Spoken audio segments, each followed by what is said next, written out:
प्रत्युष जी, आपने जो मेरे इंट्रोडक्शन में हमारे अभियान का राष्ट्र जागरण अभियान का नाम लिया, मैं रिआइट्रेट करना चाहूंगी कि इस अभियान के अंतर्गत हम भारत की गाय, गंगा, गांव, कृषि और हिमालय पर काम कर रहे हैं।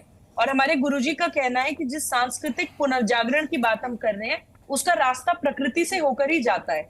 इसलिए हमारे अभियान की टैगलाइन भी है, प्रकृति से संस्कृति की ओर। अब ये बात मैंने आपको क्यों बताई? क्योंकि मैं यहाँ पे कोई एजेंडा चलाने नहीं बैठी हूँ। हम लोगों के लिए प्रकृति बहुत महत्वपूर्ण है, वो हमारे जीवन का मिशन है। हमारा राष्ट्रवाद ही भारत की प्रकृति की रक्षा करना है। लेकिन मैंने देखा है प्रत्युष जी, और पूरी जिम्मेदारी के साथ मैं आपको कुछ उदाहरण देना चाहती हूँ कि किस तरह से भारत के त्योहार, भारत की संस्कृति के खिलाफ एक झूठा प्रचार और प्रसार किया जाता है। दिवाली पर हमें सांसों में जलन, सीने में घुटन और चुभन हो जाती है, लेकिन जब हम एक एक परिवार में 5-5, 6-6 गाड़ियां चलाते हैं, बाजारवाद के पीछे जाकर पोल्यूशन करते हैं, जब एसी चलाते हैं, कार्बन एमिशन करते हैं, जब नॉइज पोल्यूशन करते हैं, नाइट लाइफ, नाइट क्लब्स में डिस्क में पूरी पूरी रात 12-12, 1-1 बजे तक चलता है, तब कोई नॉइज पोल्यूशन, एयर पोल्यूशन नहीं होता है। इंडस्ट्रियल वेस्ट से कोई नॉइज पोल्यूशन नहीं होता जब बड़ी बड़ी इंडस्ट्रीज चलती हैं और धुआं धुआं कर देती हैं। मैडम, आसान से भी हो जाता है, कमी आसान से भी हो जाता है एयर पोल्यूशन। पूरी बात सुनिए, बीच में मत काटिए ना। कुछ आसान से भी होता है, आसान से भी होता है। यहाँ पर एक धर्म की बात नहीं हो रही। यहाँ योगी जी ने तो आवाज कम करवाइए, मुझे कुछ इंपॉर्टेंट एग्जांपल्स देने हैं। I am not running an agenda here.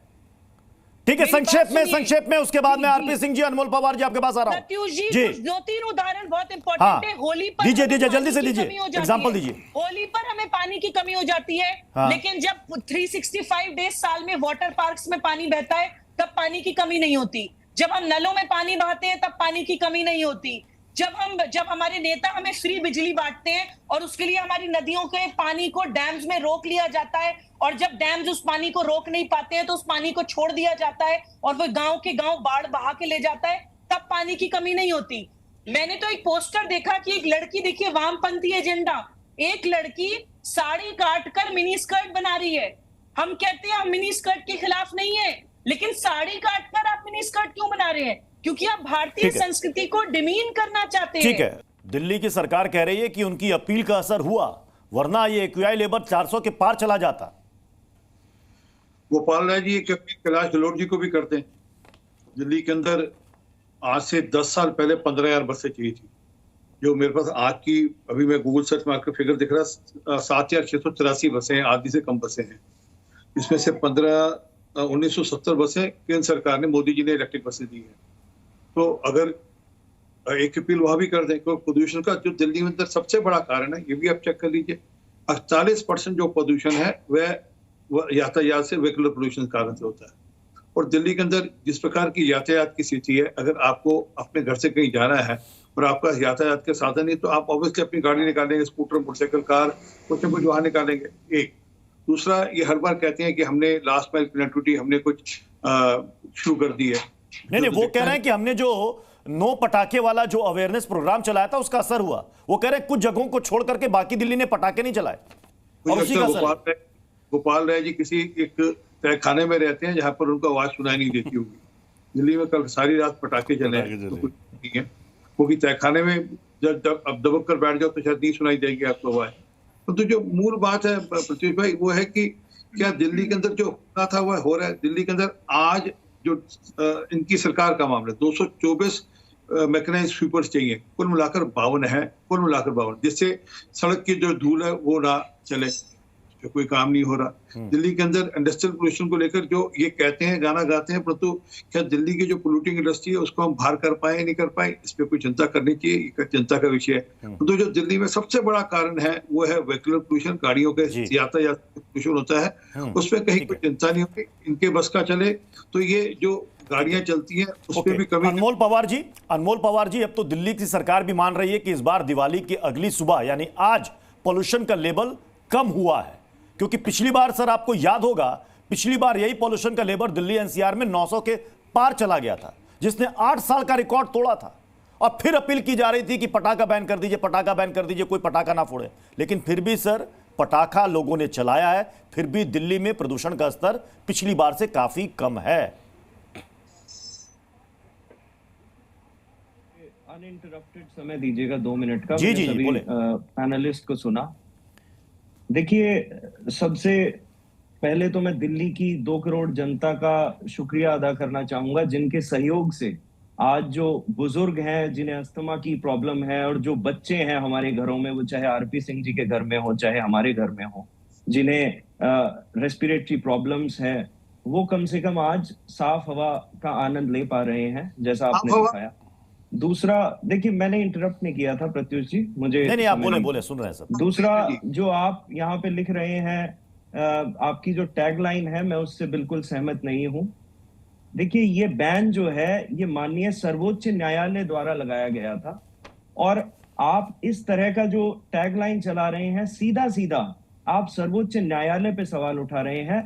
और एक और चीज मैं आपके दर्शकों को बहुत स्पष्ट तौर पे बता दूं कि ये बैन जो है, ये केवल दिवाली के लिए नहीं है, ये बैन जनवरी 2025 तक के लिए लागू किया गया है, चाहे क्रिसमस का त्योहार हो, चाहे किसी की शादी हो, चाहे आपने नहीं अनमोल जी, आपने कहा कि सर्वोच्च न्यायालय, नहीं, सर्वोच्च न्यायालय जो कह रहा है वो हमारी टैगलाइन जो है उसका, ऐसा कोई नहीं कर रहा सर, ऐसा कोई नहीं कर रहा। सवाल यहां पर हम ये कह रहे हैं कि जितने लोगों ने ये कहा कि पटाखे मत चलाओ, सर ये बताइए ना, सुप्रीम कोर्ट ने कहा कि पटाखे पूरी तरीके से प्रतिबंधित कर दो, बैन कर दो, ग्रीन पटाखों की बात हुई है, समय सीमा की बात हुई है। सर प्रत्युष जी, मुझे पूरी बात जी हाँ बोले सर, प्लीज। पहले ही अनुरोध किया था, नहीं, क्योंकि आपने सर्वोच्च न्यायालय को कोर्ट केस ले, मैंने बीच में बोला। जी बोले, मैं बता, कंटिन्यू प्लीज। जो आपका टैगलाइन है, सिर्फ दिवाली पर विरोध, फर्क साफ है, मैं उसके लिए स्पष्टीकरण दे रहा हूं। शायद आपकी रिसर्च टीम ने आपको ये नहीं बताया कि ये प्रतिबंध जो है, जनवरी 2025 तक के लिए हर तरह के, कोई कार्यक्रम हो, कोई आईपीएल मैच हो, कोई क्रिसमस हो, कोई त्योहार हो, किसी भी तरह के, सब तरह से प्रतिबंधित है। और इस तरह से सवाल, इस तरह का जो नैरेटिव गढ़ने का प्रयास है ना, कि कोई केवल दिवाली का विरोध हो रहा है, वो ठीक नहीं है। माननीय सर्वोच्च न्यायालय ने दिल्ली एनसीआर के सभी राज्यों पे पूरी तरीके से प्रतिबंध लगाया है, और आरपी सिंह जी की पार्टी के ही जो मनोज तिवारी जी हैं, इनके सांसद हैं, वो सर्वोच्च न्यायालय में 14 सितंबर को गए थे, ये कहते हुए कि इस प्रतिबंध को हटा दिया जाए।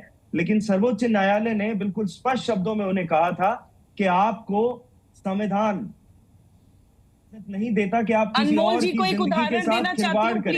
देखिए, मैंने बीच में इंटरप्ट नहीं किया था, अदरवाइज मैं बोलूंगा नहीं। अगर मुझे इंटरप्ट करेंगे तो मैं बिल्कुल नहीं बोलूंगा। प्रत्युष जी, नहीं, अनमोल पवार जी आप अपनी बात कंप्लीट कर लें, अपनी बात कंप्लीट कर लें, उसके बाद जिनको काउंटर करना है वो करेंगे। ठीक है, अनमोल पवार जी कंप्लीट करें अपनी बात। हाँ, देखिए, उन्हें मनोज तिवारी जी जो सांसद हैं बीजेपी के, वो बार बार उन्हें सर्वोच्च न्यायालय ने, उच्च न्यायालय ने स्पष्ट शब्दों में कहा कि आपको ये अधिकार नहीं है कि आप किसी की जिंदगी के साथ खेलें। सबको राइट टू हेल्थ जो है वो सबका मौलिक अधिकार है। आप बताइए प्रत्युष जी, अगर आपके घर में आपके पिताजी अस्थमा के मरीज हो, या मेरे घर में मेरा बच्चा जो है वो एक्यूट रेस्पिरेटरी डिजीज से ग्रसित हो, तो क्या आपको ये इसमें किसी तरह का कोई संशय है कि उन्हें हानि नहीं पहुंचेगी? बिल्कुल नहीं पहुंचनी चाहिए। और सर ये भी आपको बता दूं, का सवाल है, ये भी आपको बता दूं कि दिल्ली की एयर क्वालिटी को अभी हम बिल्कुल क्लीन चिट नहीं दे सकते कि बिल्कुल साफ हो गई, अभी भी खराब स्तर पर ही है। और मुझे और आपको और हर किसी को मिलकर इसे नीचे लाना है। देखिए, मैं आरपी सिंह जी आपके पास, जब माननीय सर्वोच्च न्यायालय ने बड़ी बात बोली है आपने।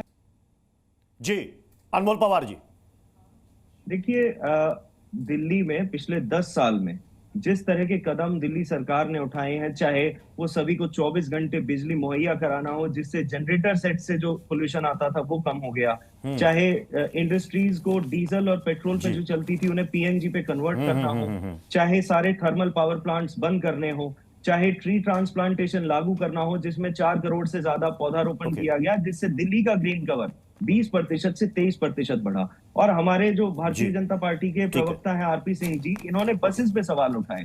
प्रत्युष जी, मैं बताना चाहता हूं, दिल्ली एकमात्र राज्य है पूरे देश में जिसमें सबसे ज्यादा इलेक्ट्रिक बसेस चलती हैं, और विश्व में हम आप बता रहे हैं कि 10 सालों में आपने पोल्यूशन लेवल को कम करने के लिए क्या किया?